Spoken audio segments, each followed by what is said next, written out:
But for the most part, I really want you guys to pay attention to the process, and then you can work on yours, okay? So this is homework help for 4.1, and this is number 1.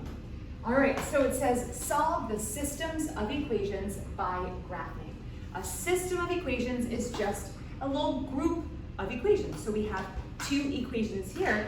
These equations are a system, and we will graph them to see what those lines look like. They could intersect, they could be parallel, or they could even end up being the same line. Let's go ahead and graph them. Well, they're both in slope-intercept form, and I'm noticing that the slopes are not the same, so they're definitely not whatever it's called. What is it called? Infinite or something? No. Parallel. Parallel lines. Okay, we see the slopes are different, definitely not parallel lines, right? And obviously, if the slopes are different, then the equations are not exactly the same. So it's also not going to be,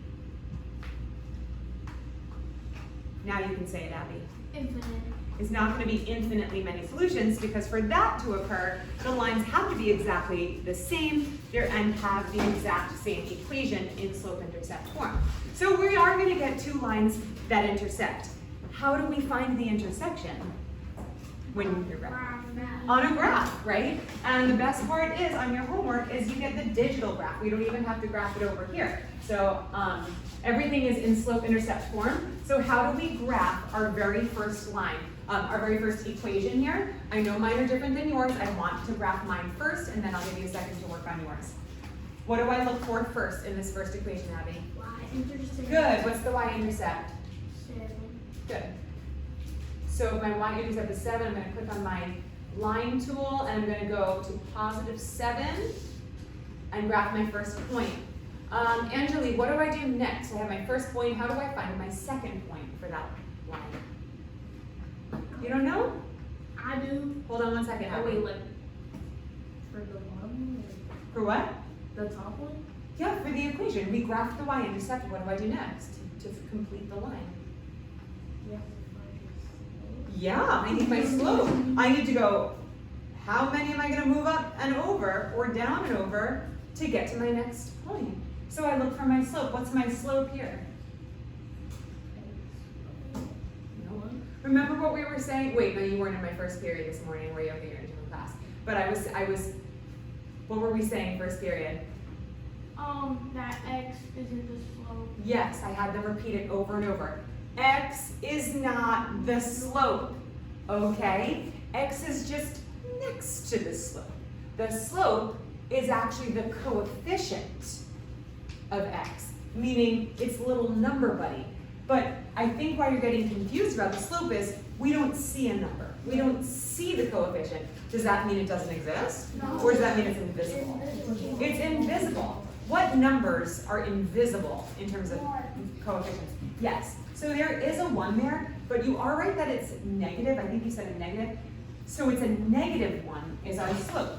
So if it says -x, that means that it's actually -1x, and x is not the slope, the -1 is. And when we put it in rise over run form, we always put the whole number, or the integer, over 1. So -1 over 1, which way do we go first, Angela? Down 1, and then, what? Why is it over 1? Because anytime you have a whole number, or what we call an integer if it's negative, if you don't have a denominator, your denominator is an invisible 1. That's another place where invisible ones exist. If I just tell you guys that this is the number 5, or let's just give us a simple addition equation, 5 plus 3 equals 8. Do you guys agree with that? We learned that in probably kindergarten, right? 5 plus 3 equals 8. Is there any argument that 5 plus 3 equals 8? Okay, so we agree it's true. I could also say 5 over 1 plus 3 over 1 equals 8 over 1, right? It's the same thing, because 5 over 1 equals 5. 3 divided by 1 equals 3, and 8 divided by 1 equals 8. So every number has an invisible 1 as the denominator. So I make that invisible 1 show up so that I have a rise over run. And of course, our rise is negative, so it's really like a fall over a run. So we're falling down 1, and then we are moving over to the right 1. Does everybody understand why I'm moving to the right? How do we know to move to the right? Nope. We don't always move to the right. We usually move to the right because this denominator is positive. The numerator, we assigned the negative to the numerator, so we move down. This one is positive. Now, remember, you could rewrite this slope. Okay, the slope is -1 over 1. You could rewrite it to 1 over -1. Why is that okay? Why am I allowed to just change? Absolute value. No. It's our basic rules for dividing positives and negatives. If I'm dividing a negative by a positive, what's my answer? No, I'm not talking about actual numbers. If I'm dividing a negative by a positive, what sign will my answer be? Negative. If I'm dividing a positive by a negative, what will my answer be? Negative. So it doesn't matter where the negative is. If I switch it to the denominator, it will still come out to be, it still represents a negative value of that fraction. The only reason I might want to do that, and we've done this in class a few times, I think we did it yesterday, the only reason I might want to do that is if I kind of run out of room going downward, and I maybe want to rise up and to the left. So somebody just said something about like we always move to the right when it's when we have a denominator or a run. We don't always move to the right, but we usually do, because if we have a negative slope, we usually assign the negative to the numerator. It doesn't really look like you guys are paying attention. It looks like you guys are trying to do yours, and that makes you are paying attention, definitely. You are, yeah, you guys are paying attention. I'm seeing you and you kind of looking at your computers, and I want you guys to pay attention, okay? So that's how we usually write it. But if we want to switch it, we can. I could have also gone up 1 and to the left 1, up 1 and to the left 1, and I could have grabbed that point and made a line. It will be the same one. But for now, I'm going to keep my line the way it is. Now I'm going to click again on my line tool because I need to make my second line and see where they intersect. Melanie, for the second equation, which is hard to read, it says y equals 5x minus 5. What part do I look for to plot my first point? Just Melanie. What's that? The -5, very good. So where do I plot that?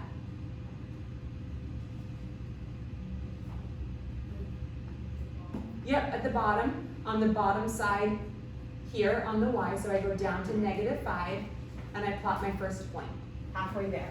Melanie, what do I look for next to plot my second point for that line?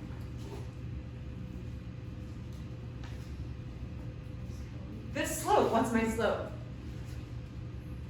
Good, it is 5. Now, Emily, tell me if I want to keep my slope looking like a 5 or if I want to make it look like a fraction. Yeah, because every slope requires a rise over run. If I'm going to find my next point, I need a rise over run. All I have is one number. How do I turn 5 into a fraction? Put it over 1. Because 5 divided by 1 is 5. It's the same value. So I can make my invisible 1 appear, and now I have my rise over run. It's a positive slope, so I am going up 5, and then my 1 is also positive, so I go to the right. So if it's negative, if the 5 would be negative, would you go down? Yes. A positive slope, you'll rise up. So from here, I'm going to go up 5, and I was at -5, so if I go up 5, I'm just going to be back to the origin here.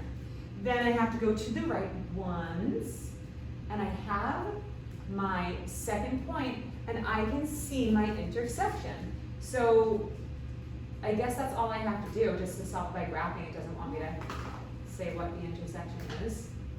Is it going to ask me that? Well, I'm just going to look at it. It's +2, +5.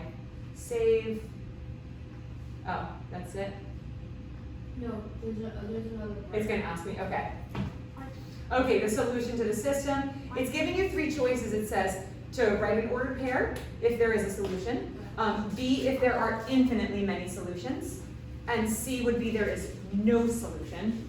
Which choice is it gonna be? A. And let's see, the solution is, we're gonna just double check on this, and it's +2, +5. Is that correct? Mm-hmm. +2, positive, oh, I almost, +2, +5. Make sure you put those parentheses. Nice work, thank you so much. Do you guys want to take a second to graph yours? What if you forget the parentheses? Would it be that? If you forget the parentheses, it will mark it wrong.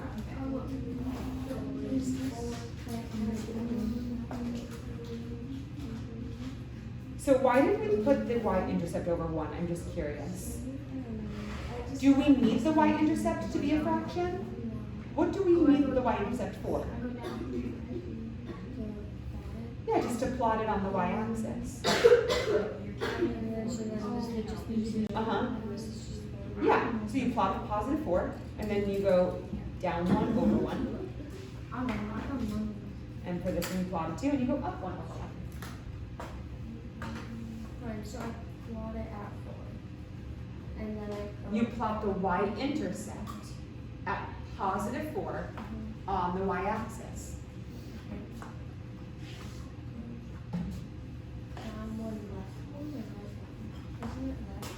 You tell me, what does the numerator say to do? Down. What does the denominator say to do? Right. If you have a negative, it only applies to one of those numbers. Like I said before, we usually assign it to the numerator, unless for some reason we are running out of space on our graph, and I'm like, I don't have any room to move down. So then you switch where the negative is, and then you can go up and to the left. All right. And then this one I also. You plot it the exact same way, according to what it says to do.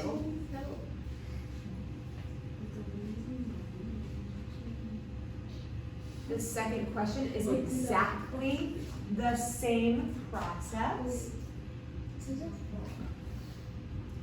Let me take a look. Wait, I think wait. No. Oh, or the So let's see, your first one is +4, and then it's down 1 to the right 1, so that's correct. And then this is positive, okay, so this is a +2, yeah. Is everybody else good and ready to move on? Can you do the second part? Yeah, you do that. The second part? Yeah. The second part is where you just locate what point is where they intersect.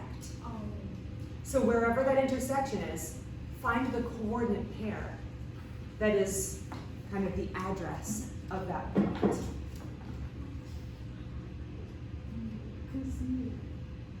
And my Sarah's right there if you guys need any help, okay?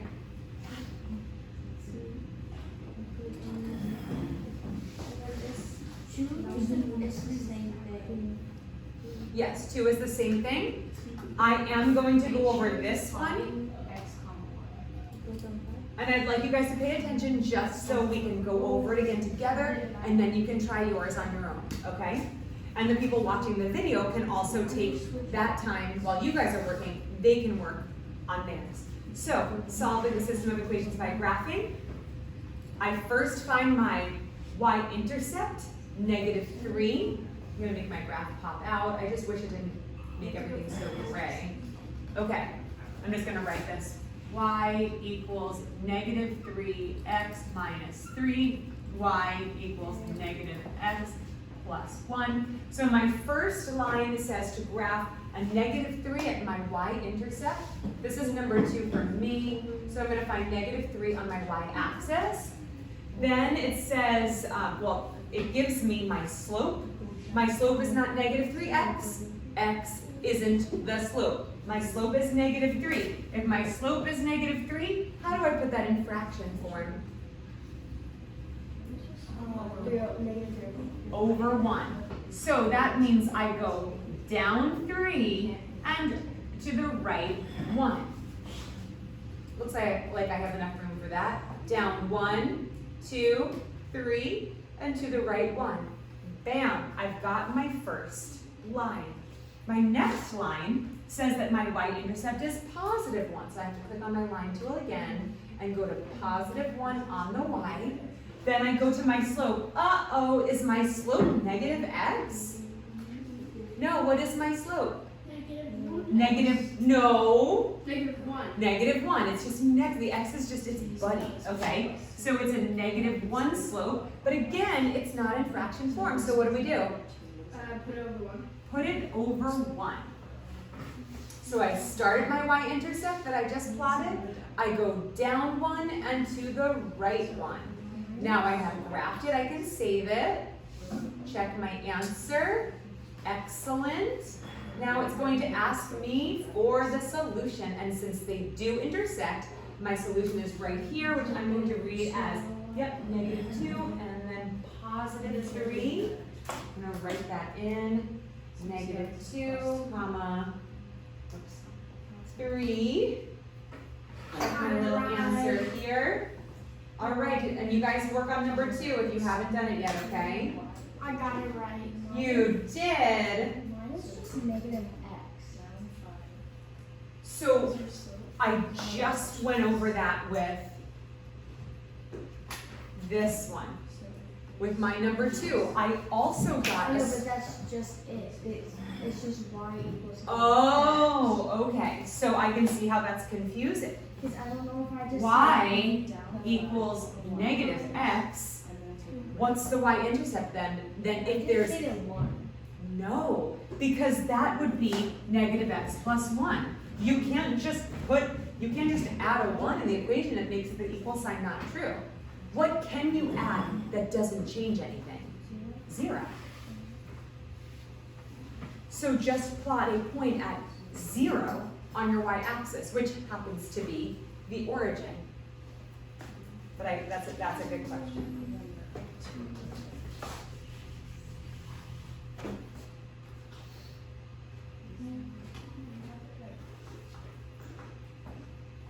All right, are you guys ready for number 3?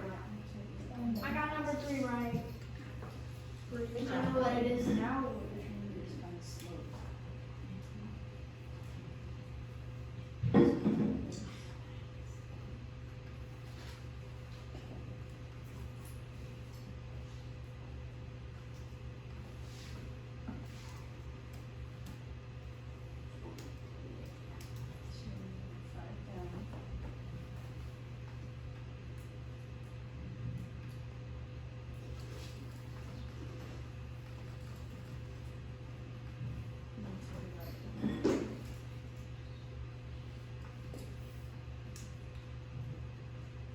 Are you guys finishing up number 2? What do we do on 3? Do we identify like what is that? For number 3, we're gonna go over that. I just want to give her a second. Wait, so when it's negative, you go down, right? Nice, Sierra, I'm almost thinking, do you want to maybe pull her aside? I'm thinking maybe maybe out in the Odeon, I think she could benefit from a one-on-one. Melanie, are you okay with that? She seems really excited about it. That way I can go through this a little quicker. I don't want her to miss the next explanation, so if you work with her one-on-one, I think that'd be more helpful. Sorry, Melanie. Here, Melanie, don't hate me. Wow. Okay. I'm just trying to help you, girl, so you can get some one-on-one help, okay? Nice Sierra's got all the answers, So when the- hopefully. If she doesn't have the answer, then I probably won't be here. The top number is the denominator, right? The top number is the numerator. Numerator. So if the numerator is negative, you go down. Correct.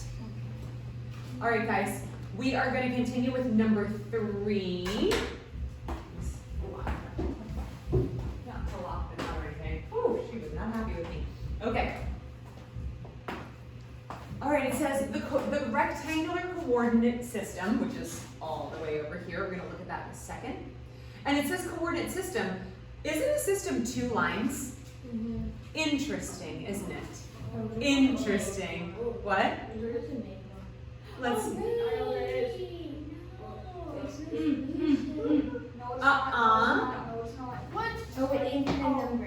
Let's see. It says use the graph to determine the number of solutions for the system. If the system only has one solution, give its coordinates. If you only see one line, that means one line was, There's an infinite amount of solutions. yes, we call it infinitely many solutions, which is pretty much, it's exactly the same thing. So when we see one line and they're saying that that's a system, they're saying that there are two lines there. You just can't see the other one because it lines up exactly with the first one. So that is an easy one. We just say there's an infinite number of solutions. Oh, you're right. Your answer was closer to what it said than mine. There's an infinite number of solutions. You know how sometimes we learn a way to say it in the lesson and then the way they write it in the answers on the homework is different? Isn't that fun? You should talk to them about it. No, well, I kind of have. And they said, and it does make sense, that they want you guys to be prepared for however your EOC test is going to talk about what something is called. So the book gives you different ways to understand the same thing so that you are totally ready to. I like how it says excellent and then it explains why. It's like, hello, I got it right. I don't need your help anymore. Okay.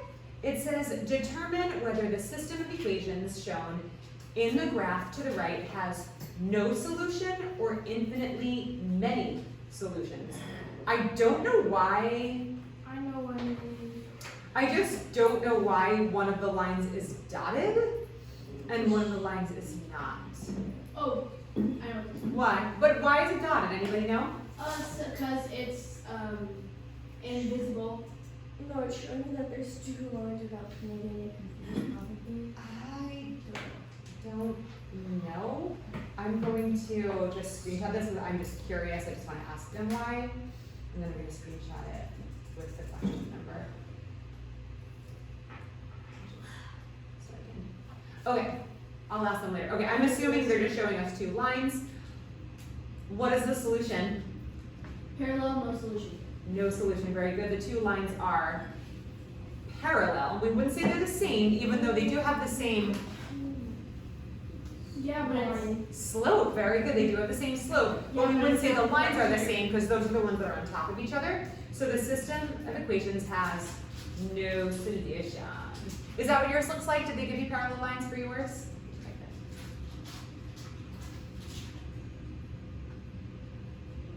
I got this one wrong when I did it first because I just didn't read the question. Well, I was like not looking at the answer. I was rushing. Let's just say this. I was rushing and then I was like, oh, I put them in the wrong order. Okay. So here we have a word problem that looks scarier than it is. Let's just take a look. It says, first, actually, let's look at the answer choices. We don't have X and Y terms being used here. And that does happen a lot with real life applications, with real world problems. Because sometimes we use values for our graph, sometimes we use variables on our graph to represent what it actually stands for. And it makes it easier to understand. In this case, they're saying the cost of renting a canoe to use on River Y costs $42. So River Y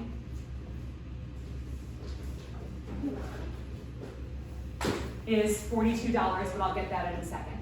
The cost of renting a canoe to use on River Z, I'm just organizing my information, costs $4 per hour plus a $14 deposit. I haven't read anything else. I'm just going to write down what it said. River Y is $42. River Z says it costs $4 per hour plus a $14 deposit. Then it says the total cost, C, They're giving you the variable that they want you to use for the total cost of renting a canoe on either river for N hours. Shouldn't it be H? Wouldn't that be nice? Can you just wait until we're done? Oh, did you already get it right? I got yeah. You got it right? Okay, you go. Okay. I feel like they should have chosen H for that variable, but we just have to go with what they chose. So the cost, the total cost is C. The hours, the number of hours is going to be N. So instead of using X and Y, we're going to use C and N. Which one of these, the total cost or the hours, is going to represent our Y value? The total cost or the hours? Which one would best represent the Y value? Think of slope-intercept form. Think of slope-intercept form. And C is representing the total cost. What's that? No. My question is, which represents the Y value of like an X and Y equation? Y. The Y value. Very good. So, write and graph a system to find how many hours you have to rent a canoe for the cost to be the same on both rivers. Okay, so the first thing we're going to do is we're going to turn this information into an equation. If the total cost is $42 for river Y and there's no other information, it says the total cost is $42. It doesn't say that it costs anything per hour. It just says if you want to go on this river, you just pay $42. How do we write an equation that represents that? RY equal 42. Okay, yes, but Don't you have to put it in like slope form or something? But they did give us some information with what variables to represent the total cost and the hours. So what so you could do RY equal plus C equal. you're getting there. We don't need to include RY in our equation.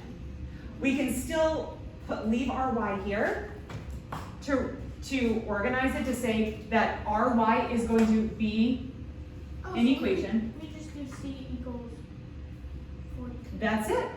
C equals 42. That's it. That's the whole equation. And you can see that river Y, C equals 42, C equals 42. So we already know that B and D cannot be correct because river Y, it says it just costs $42. So that's our equation. C equals 42. Now river Z, it says it costs $14, but you also have to pay by the hour. How can we represent the total cost? How do we do total cost again? What variable? Good. So the total cost would be C equals what? Use your information. It's $4 per hour plus $14. So the total cost is what? C equals 4N Very good, 4N. plus 14. That's it, baby. Do you really not like candy? Because I really want. What about a blow pop? I have this random blow pop. Do you like those? Do you like chocolate at all? I mean, I don't like eating food. You don't like eating in school, you save it for home? Just keep it. That was a terrible throw. Terrible throw. I almost broke the projector. But she's right. This is the equation for river Z. So let's check. River Z, C equals 4N plus 14. That looks right. Let me just double check this one. C equals 4N minus 14. Hey, that's not right. They have to pay the $14. It's not a discount, it's a deposit. You have to pay it. So A is correct. Now that one's correct on mine, but if yours are different orders, you have to choose the one that is correct on yours. Don't just choose A because I chose A. Make sure the equations match up. Oh darn it, there's pond. This leg. Yeah, It's cold. I know, well, it was really hot before, so now it's cold. Okay, now it says It graph just needs the, to be right. graph the system of equations. I'm gonna give you a little hint here. There's a way, if these are our equations, There's a simple way to do it. there's a very simple way of identifying it right away. Do you want to tell me what the simple way of identifying it is? Well, it's not. This is the cost, the total cost. This is the hours. It's not A or B. It's not A or B. Why? No, D. It's not A or D. Why? Because they're crooked. Because which is crooked? And like the blue line. The blue line. The blue line is what C is what river Y is, right? So if the blue line is 42, the cost is 42, then doesn't have to be 42 all the way. Yeah, it can dip. Does this one have the 42? C is 42? Nope. Does this one? Yeah. Yes. So it's C. And then we can also just check over here, the y-intercept of this one would be 14. So that's about 14 right there, almost halfway between 10 and 20. And then the slope is up 4/1, so you can see a positive slope there. So even though you can't read it perfectly because they're so tiny and the numbers are bigger, we can see that, especially because this line goes straight across, that at least on my question, the answer is C. I don't know. Yeah, yours are out of order. And I do have to speed along just a little bit, okay? 8 is hard. It is. Yes. You have not completed this We question. still have one more part. Yeah, there's one more. Oh, okay. And that answer. Oh, okay. You have a chance to run the canoe for blank hours for it to cost exam. Okay, so now we have to really zoom in on this. 5. I'm gonna make it pop out. Okay, here we go. So in order for them to be the same, we're looking at the solution for both lines. So it says how many hours? Well, we have to look at the hours axis, which is the n-axis, which is our x-axis. Where is the point on our n-axis? It's at 7.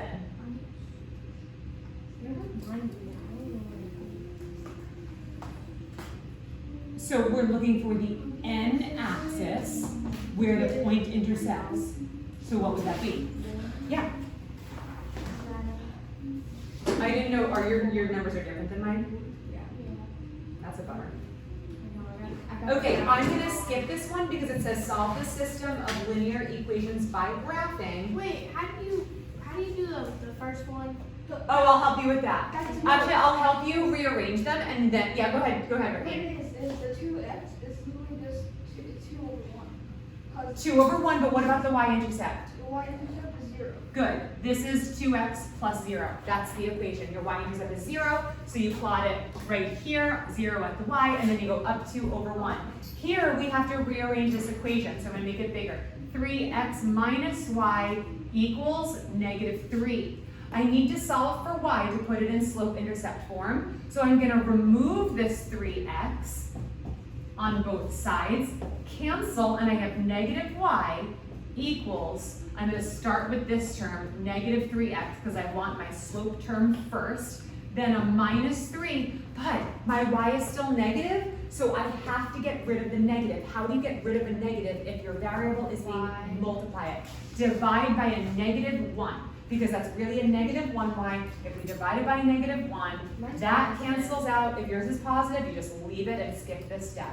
But I have to divide, if yours is negative, you have to divide both of your terms on the other side by a -1, and that makes this positive, that makes this positive, so my equation is y This way. equals, You made a mistake. where? The 3x is already positive. Look at the equation, top 3x. No. It becomes negative. It becomes negative when I subtract it from both sides. So it had a -3x, when I divided by -1, it became positive.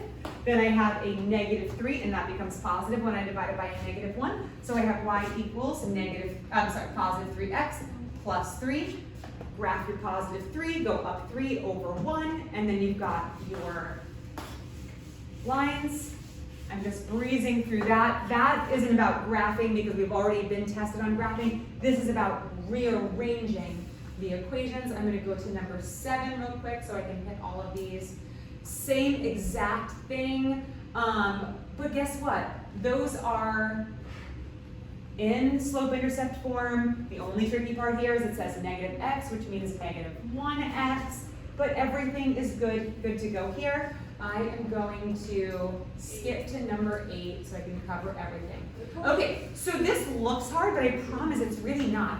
It says the lines that form the sides of this triangle can be grouped into 3 different systems of 2 linear equations, meaning even though the lines don't keep going past the intersection, they stop at a point of intersection and then they don't continue, but they still intersect, right, at that vertex of the triangle. So it says, describe the system of equations that has a solution 2, 4. Well, let's look at the point 2, 4. Then all we have to do is define both lines that come together or intersect at this point. So I'll have to find my y. If I want to do this line, I'll have to find my y-intercept first, which is a +1. Y equals something x +1. And then my slope goes what? Oh, good. And then I go, to get to the next available point, I go up 3 over 2. So my slope would be 3 over 2. Then I have to check out this line. This is the other line in the system that's reaching this point of intersection. This y-intercept, oh, that's a tricky one.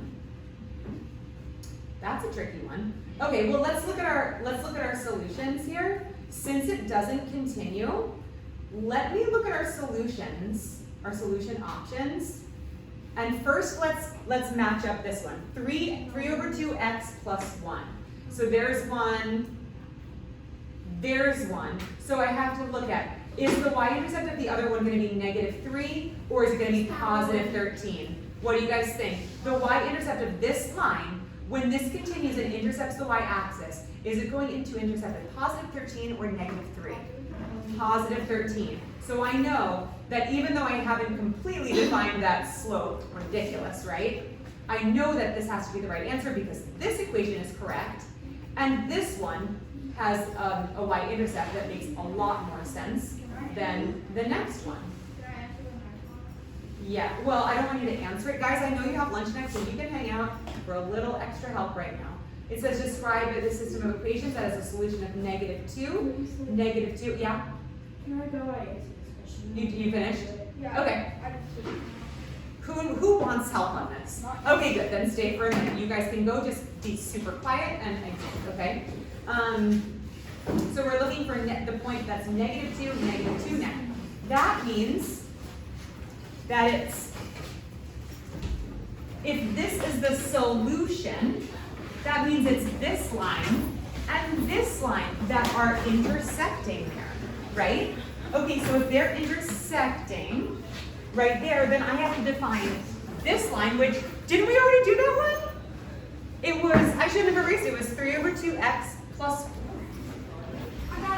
plus 1. 7. So it was y equals 3 over 2x plus 1. Done. Now let's look at this line. Ooh, it intersects the y-axis down at -3. And then we have a slopey slope of down 1 and over 2, down 1 and over 2. So there is our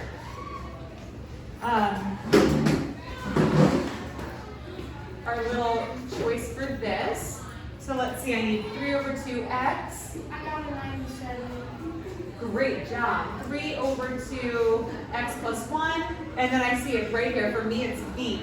1/2 x. I'm recording, Carmine, so I'll deal with you in a second. 1/2 x minus 3. Boom. Are you getting this? Okay. Is mine the same as yours? The answer thing, the Are choices jumbled? are just Yeah. Okay. Do you want me to do the last one with you, or do you think okay? All right. So this last one is -4, -5. Now we already figured out this line right here, right? It was the one that we couldn't figure out without looking at it, but it had that +13 y-intercept. So let's look over here at our system. We've got a +13 y-intercept there. We also have that one here, but what was it on the? Oh, those are exactly the same. So it's either C or D for me. Those are the ones that have that same line that we had to get from our other question. Then we need this line also. It's got a y-intercept of -3. Oh, we already got this line, right? It's a y-intercept of -3. It goes down 1/2. So it's 1/2 x. Let's see. -1/2 x, and then a y-intercept of -3. So this is the one that matches up. I know that's a tricky question, but I actually love that question because it really, really helps you understand. That's just more. Huh? There's more. There's more? Uh-oh. Oh my gosh. Replace the solution for -5 to make another acute triangle. What are the coordinates of the new triangle? Are you serious? Let me do this real quick. Replace the solution for -5 to make another acute triangle. So let's look. So it would be 2, 4, and then -2, 2. Okay, so everything stays the same, and it's saying out of these, let me see if there's a way to make this graph pop out and also see that, because that's what's super annoying about this. Okay. Okay, kind of.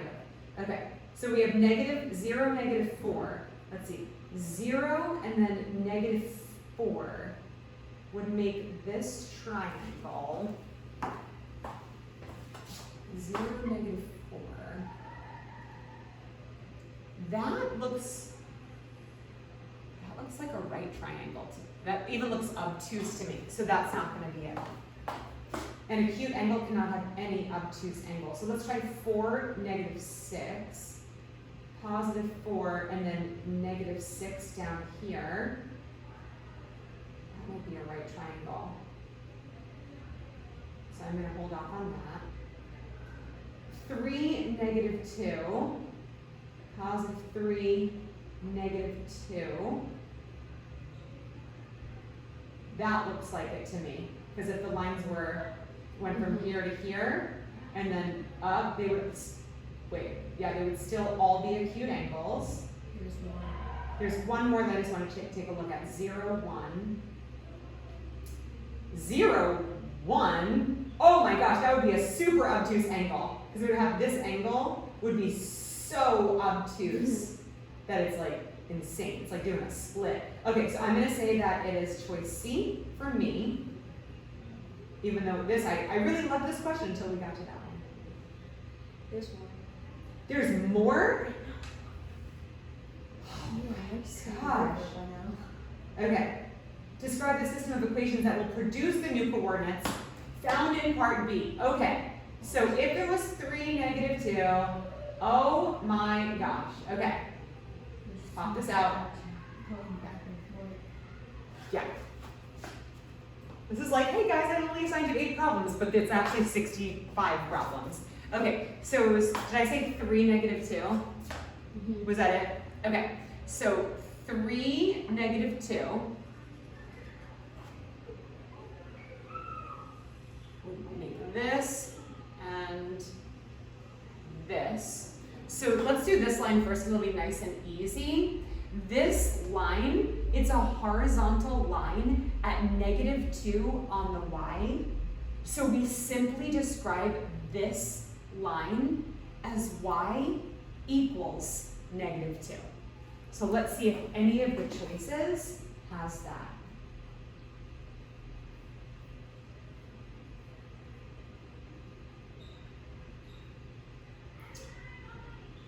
Okay, this has y equals 2, this has y equals 2.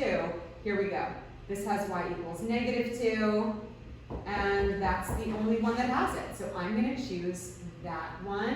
Wait, which one? The y equals I chose the 2. one, oh, it's saying I'm incorrect. How is that possible? You can click more. Oh, yeah, you can click more than 2. Oh, more than 1. Oh, select all that apply, but I only saw one where y equals -2. Oh, there's another one that says y equals -2, but oh my gosh. No, it wouldn't be the same. You know what? It's D was wrong. I didn't realize there was another one that said y equals -2. So it's C for me.